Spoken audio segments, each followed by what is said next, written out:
What's up, guys? Welcome to the Faith and Lifestyle Podcast, where we dive into Christian beliefs and practices in a way that is accessible to everyone. My name is Samuel Elvis. And I'm Victoria. And in today's episode, we're going to be talking about compounding time. I have been in the photography business for quite some time. Yeah. 8 years, 10 years. 8 years. All right. Yeah, I never wanted to scare the people by telling them the story. Sorry, the years. Yeah. But the thing that I've realized about the creative world, or generally people who have a certain skill, is that when you meet a client and you quote for them concerning the job, and they give you, let's say, an example of maybe you have a wedding and the wedding is going to take 1 hour. Yeah. There are no weddings that take an hour. But Let's think just of a imagine birthday party. birthday. Probably a dinner, yes. Yeah, birthday, it's going to take maybe 2 to 3 hours. Yeah. And you quote for them X amount of money. They end up being shocked. They're like, what? In that time, you're going to charge me this amount? Yeah. And they forget that you've learned this skill over very many years. Yeah. And you've mastered how to compress it in that duration. Exactly. I think that very story reminds me of the famous story told by Pablo Picasso.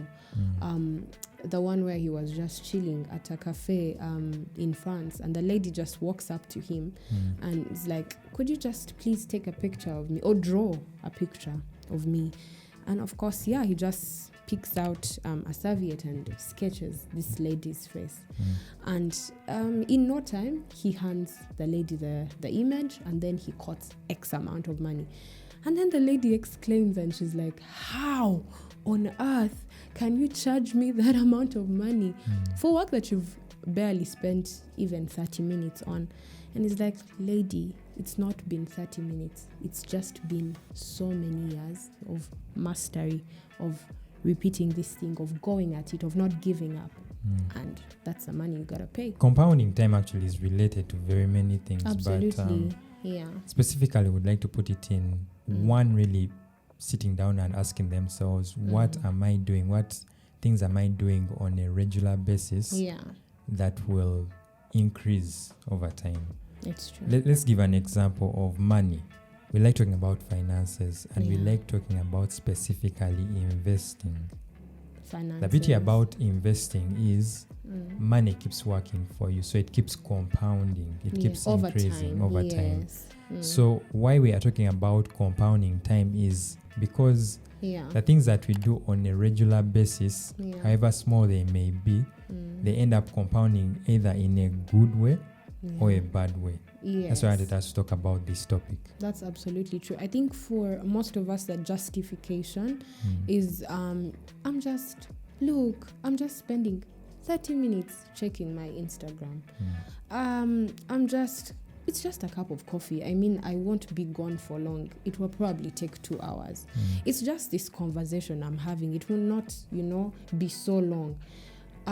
So usually we downplay the thing of time, and we sort of misuse our time, so to say, for lack of better words. There's something I read somewhere, and it said that time is not linear.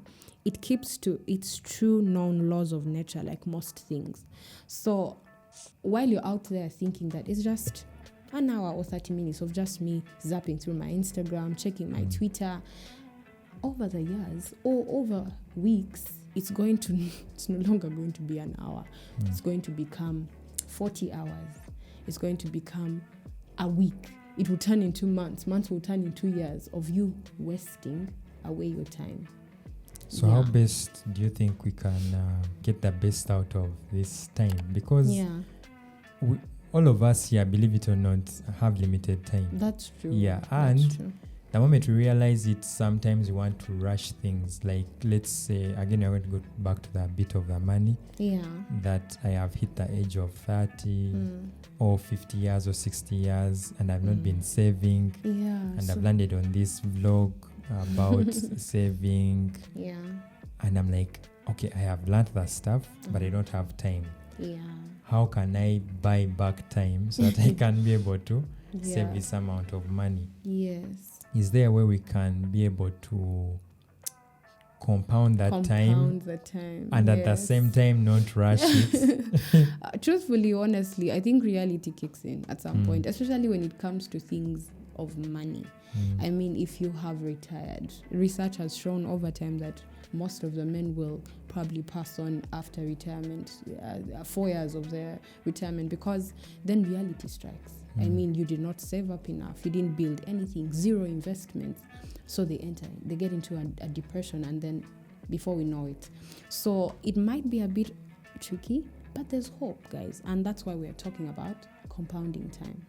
All right. So I like the example you used. However, I would like to draw some attention to the subject of discipleship. So discipleship is basically just you multiplying yourself through other people, you doing life with other people. I mean, we have one life.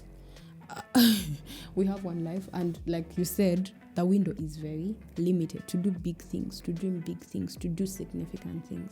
So I feel that if I got, for instance, 10 people, taught them whatever skill, because again, that's discipleship, doing life with people, teaching them the principles of Jesus, teaching them that business skill, being there when they've lost people, celebrating together with them. And then I'm just going to factor in a 50% failure rate, work with the 5. These 5 people, if you are going to do life with them over 3 years, and then you're going to task them to do a similar thing for 10 other people each, you can see how much results you have over time. And then those people will do the same thing, factor in a failure rate of probably 50%, and have those. So me as an individual, I have generations of discipleship down under me, doing and learning principles of Christ, learning to do life, living lives of significance. So that's another way I could look at it.